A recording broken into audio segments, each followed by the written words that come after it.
4.5-month wait is over. Pennsylvania has a budget. Money can now flow to counties and nonprofits and schools. Dennis Owens joins us now with the highlights. Good afternoon, Dennis. Good afternoon to you, James. Big picture, it's a $50.09 billion budget, more money than many Republicans are comfortable with, and about a 5% increase in spending over last year. No new taxes. The state's rainy day fund is protected, untouched at $7.5 billion. Lots more money for schools, especially the adequacy funding formula to help historically underfunded schools catch up. The state will get out of the greenhouse gas initiative, which is a tax on carbon creators. Republicans love that. Environmentalists do not. There are also permitting reforms to spur economic growth and a $50 million increase in the educational income tax credit to help students in poor districts get scholarships to private schools, and a first-of-its-kind state tax credit to help the working poor save money on their state taxes.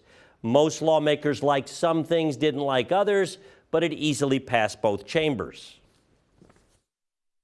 I said at the outset of this process that I knew one thing to be absolutely certain in the final budget deal, that to pass a budget, everyone was going to have to give a little and understand the perspectives of others a little bit better. We did that here. And as a result of our collective work, the good people of Pennsylvania are better off. What we've done is much more than pass a budget. We've enacted historic reforms that I believe are going to unleash the promise of Pennsylvania at the end of the day, because we've sent a crystal clear message to job creators and to families that we are open for business and we want you living, working, and raising your families here in this Commonwealth. And that was Senator Joe Pittman, the majority leader in the Senate, a Republican.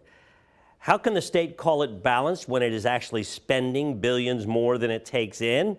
Well, we are told there are reserves, and lawmakers say they found pots of money in lapsed funds that they will use to pay the bill. James, in talking to rank and file lawmakers, I did find one thing that is bipartisan sentiment. Both Republican and Democratic representatives are confused as to why this $50+ billion budget took 4.5 months to get across the finish line. I kept asking that question. Nobody really had the answer. Yeah, I mean, it is a really good question. If you're going to settle on this, why wait so long to do it? Why couldn't we have done that, in June, July, August? So what about some of the other ways to make revenue that the governor was talking about leading up to this budget deal? What happens with those? Well, right now on hold, skill games, which nearly everybody agrees should be taxed and regulated. But in the Senate Republican caucus, which is where it is right now, there is not consensus on how to tax it, how much to tax it. And that issue has been out there for several years now. They proliferated all across the Commonwealth. The big winner are the people that put those games out there because they continue to make millions and the state is not.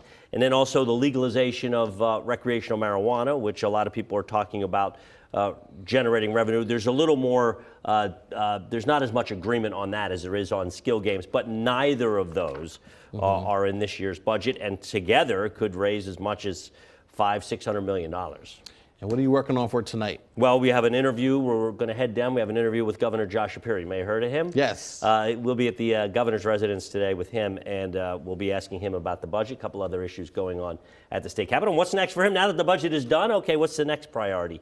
He's always got something going on, right. So that we're going to talk to him about that. Sounds good. We'll have that tonight at 5 and 6. Looking forward to it, Dennis. Right, thank you very much. Really appreciate it. Hi, I'm Eric Finkenbinder from ABC 27, and we're excited to announce the new ABC 27 News Plus app. Live stream newscasts or watch content on demand. This is different than the ABC 27 app on your smartphone.